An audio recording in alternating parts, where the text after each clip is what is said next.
The Fed increased rates again. I'll explain it all right now. Another Fed meeting, another increase to the federal funds rate. This time, Jerome Powell and the Fed increased interest rates by 25 basis points, or 0.025%. And this was not a surprise. This is what a lot of people expected would happen. And more what came out of this meeting is the hawkish tone of Chairman Powell.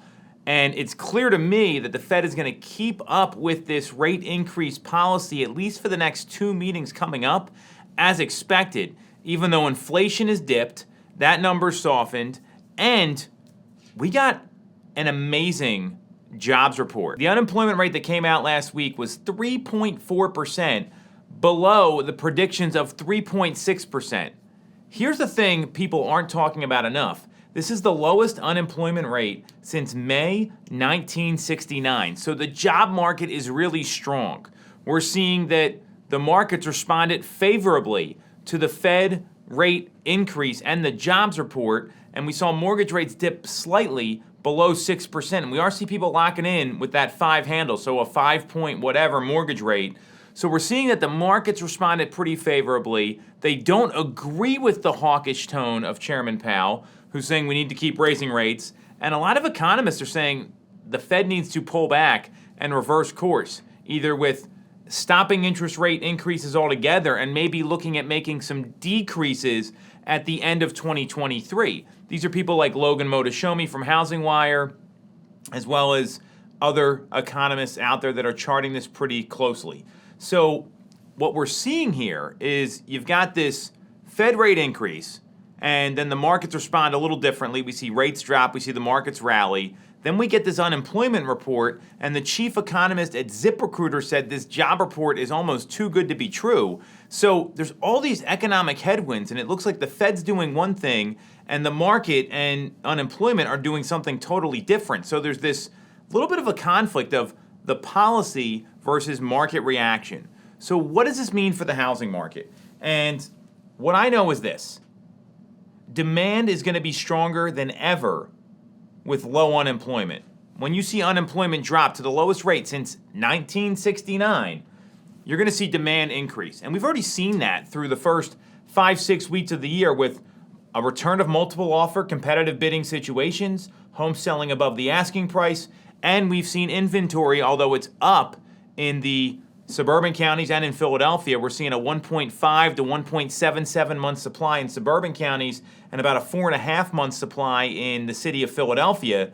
And those numbers are, just as a clarification here, that's how long it would take to sell all the existing homes on the market right now if nothing new got listed. So we've seen this lower inventories, higher than where it was last year, by the way. Lower inventory than what a normal market is at that 6 month or so supply, and this demand that's coming from a really strong jobs report and interest rates dipping into that 5 handle in some cases, otherwise just above 6. We're seeing a return to the market conditions of the beginning of 2022, where things were competitive and it was very seller friendly. I don't anticipate that lasting the whole year. What I know is that seeing all these different things happen, the Fed's going to adjust their policy soon. I don't really trust them necessarily. It's going to come to a point where they have to adjust their policy, given what jobless claims are doing and how the markets are reacting and what interest rates are doing.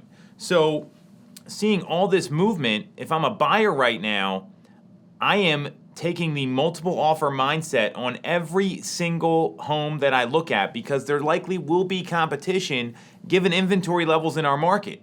And rates have dipped. You're going to be able to afford more home than you could have back in October in the fourth quarter of last year. So this is an opportunity. Your payment's going to go down.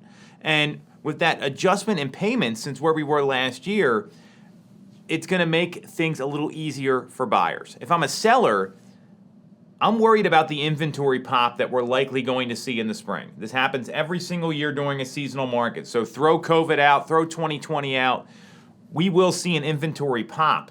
I know internally we're charting the number of listings we're taking, the listing appointments we're going on, and those numbers are up compared to where they were last year. Just like inventory's up compared to where it was in January and February of last year. So we're going to see an inventory pop. It's already happened. It's already greater. And if the demand's still out there, that's great news for you as a seller. I'd be very wary of more competition because missing the market is a real thing. And typically we see that happen, and we do 60% of our business before June 30th of each year in the greater Philadelphia area. So the message here is the market's changing. Get ahead of it. Keep looking. Sellers, move up your time frame if you have the ability to, and buyers, brace yourself for a more competitive market than you might have thought, with a silver lining of lower interest rates. Obviously, all this data is constantly fluctuating, so when you got questions, contact your local agent or get in touch with someone that can navigate it to help you make a strong real estate decision.